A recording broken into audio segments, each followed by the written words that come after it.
Hi everyone, this is the November edition of Blackpool Matt's Wine Club. I'm here with Matt Viognier, the brains behind Blackpool Matt's Wine Club, and we're here to talk about what is fun about November.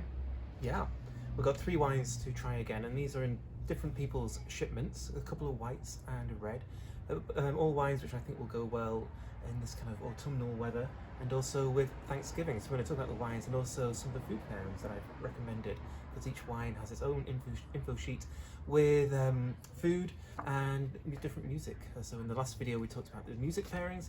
In this video we'll talk about the food pairings. So the first wine. Yes, it is an Albariño from Spain. Vinos Atlántico? Yeah, so it's from Galicia, where Albariño originates, and Rías Baixas, which is the region on the coast. So glad you said that because I didn't know how to pronounce it.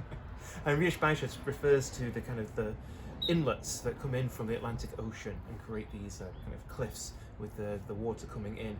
And it is a wet climate. It's not like the rest of Spain, a lot wetter, a lot greener. And so Albariño is very well suited because it has thick skins, which are resistant to rot, which can be an issue in Rías Baixas. And this is the region which really kick-started the revolution in white wine, because in Spain the whites used to be quite heavy and oxidative and nutty and not very fresh. This is the exact opposite of that. It's really, really fresh, high in acidity, very aromatic as well, and just a perfect summer or warmish weather wine. I don't know if you can tell, but it's quite sunny here in California still, even in November. Yep. Why do you think Spain had that kind of heavy oxidative style, and why do you think it's changing right now? Like, what do you think the movement is? Well, without getting political, it all changed after Franco died. Because Spain was very isolated up until the 1970s, so it didn't really know modern winemaking techniques. It's very traditional, very old-fashioned. A lot of wines were made in the kind of sherry style, and as much as I love sherry, it still has to be the highest quality for it to be good.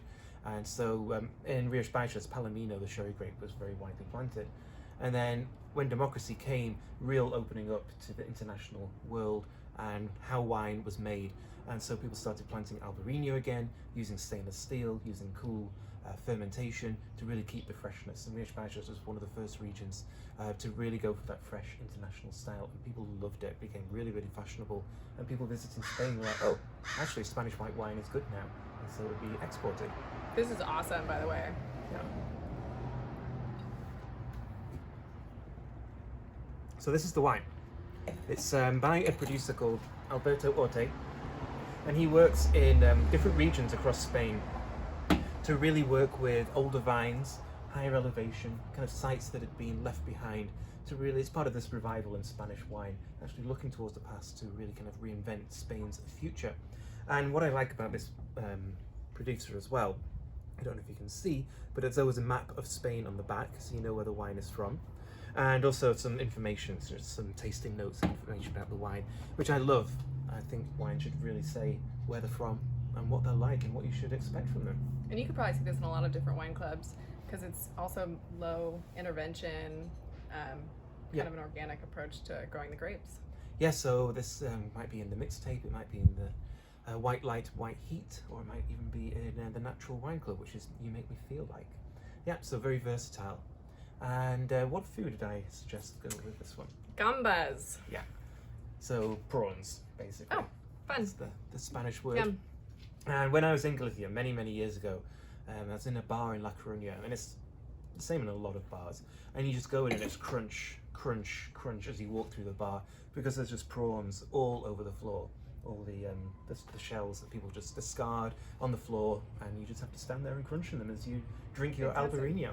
If you were to serve this at Thanksgiving, maybe somebody doesn't do prawns, what would you maybe pair this with? I'd have it at the beginning of the meal.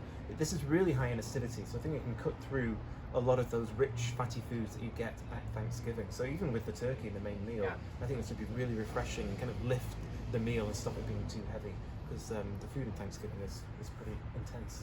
We Americans like to indulge. Yeah, go big or go home.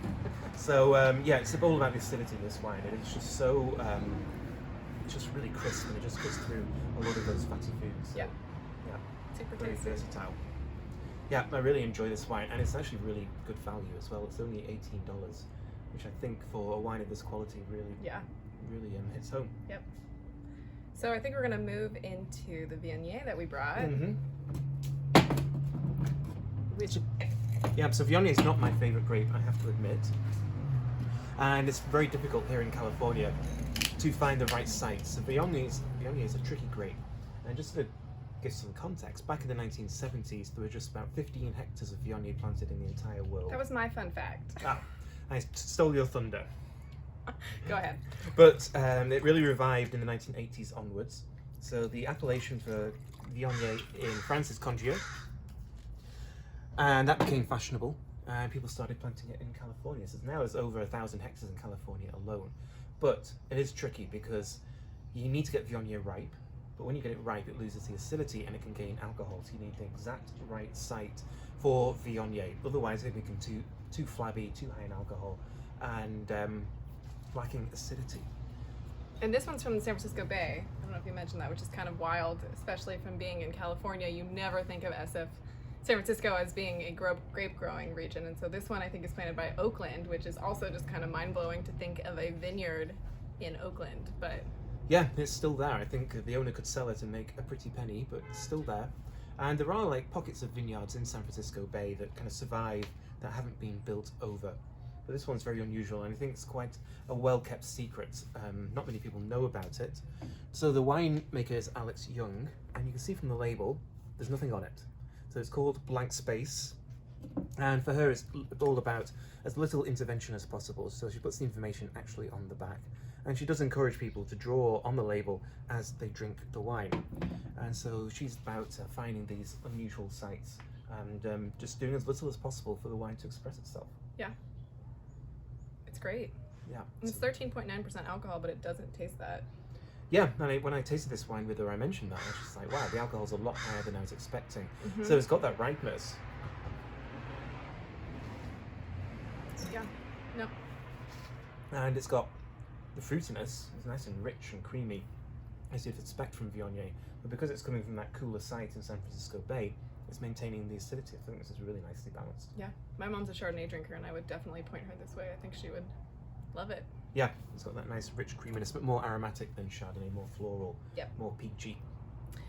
So let's talk food. You paired it with Mexican street tacos, which That was count me in. that was Alex's recommendation. Oh, fun. And winemakers do eat a lot of tacos.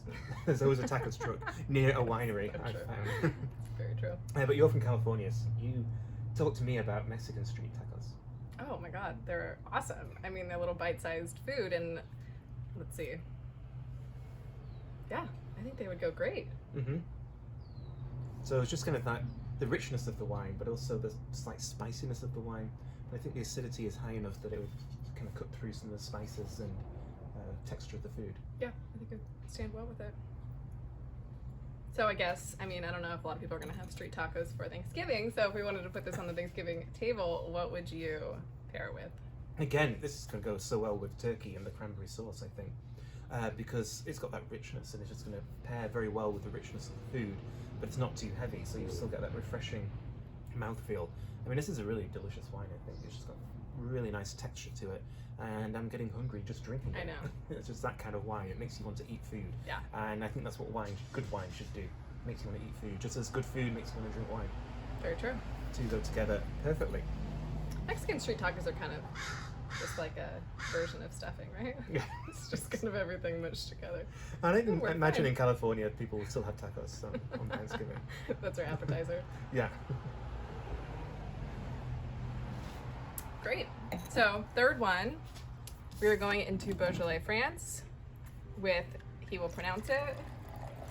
Je t'aime, mais j'ai soif. So I love you, but I'm thirsty. Which I think is amazing. Yeah. Great name of a wine. So an emphasis on the fact that you just want to drink wine, regardless of who you're with or what your partner might want to do. You're here to enjoy this wine. And this wine is a lot of fun. And just kind of emphasizing the fun aspects of this wine. I love the label. Just gives you an idea that this is a kind of a lighter bodied, lighter hearted kind of wine. Which I think they thought about when they named it that. It's just a drinkable, very drinkable wine. Yeah. And so this is a family-run winery. It's the son and daughter running the winery now. and they're going for this more kind of fun aspect. So they're a bit confused in their labeling, because I tasted 4 of their wines and 2 of them have really, really fun labels, and the other 2 are really kind of boring and traditional. So there's still kind of a pull between the different generations in the family. But I think emphasizing, again, we talked about this last time, the label just draws you in. Yeah. Because you're in a wine shop or in a retail environment and you see that label, you're like, ooh, what is this? And then the fun name, you may not speak French, but you can ask what it means. And it's just kind of a talking point immediately. Bring it to your Thanksgiving dinner and see if anyone takes the bite. Yeah, this is again another perfect Thanksgiving wine. So it's light, it's fruity, it's floral. You can tell from the colour it's a youthful wine. It's actually non-vintage, which is unusual. I think more producers should experiment with non-vintage. I mean, champagne, sherry, port, often non-vintage, because they want consistency just from year to year without having to worry about vintage variation. And I think it just means you know what you're going to get, and it can bring the price down too. Yeah. And this family has been in their same village for 6 generations, so talk about tied to a place. Yeah, so it's in southern Beaujolais. I always have a fun spot for Beaujolais because my auntie lives in Beaujolais and has done since the 1980s, so I visited the area a lot of times. And the wines are getting better and better. So forget the reputation of Beaujolais as being Beaujolais Nouveau and all about easy, inexpensive. It's a really, really good wine in Beaujolais. Unfortunately, the wines are getting a little more expensive as people realise how good they are. But compared to neighbouring Burgundy, they're much better value in Beaujolais. This one's just $22, which I think really hits the sweet spot. This is awesome. I think this is my favorite out of the 3. Don't tell the other 2, but that's so good. Yeah, and with these 3 wines, you know, I mean, a lot of the wines in the wine club, open them if you're a big family gathering. Hopefully you're able to do that this year. Maybe not, but even if you're on your own. Spiritually. Emotionally, you're there. Yeah. And having 3 wines like this, we have the really high acidity of the Albariño, the richness of the Viognier, and then the fruitiness of this Beaujolais. All 3 wines will pair with different dishes being served at Thanksgiving. Yep. And you paired this with lamb ragu. Yeah. Outside of Thanksgiving, so. Yeah, which is something you could have at Thanksgiving if true. you wanted to experiment. We don't like to experiment. It's true. But maybe you taste this wine with the turkey and then next time you have it with lamb ragu. Just that kind of, again, that meatiness and the sauces and the vegetables, just perfect with this wine. Again, the acidity just cuts through the richness of the food, but you have the flavour and the concentration to stand up. It's about richness. So it's all about the different elements where the wine brings something to the food, but the food brings something to the wine. Yeah. Oh, great. Yeah, Cheers. so cheers. And happy Thanksgiving when it comes around.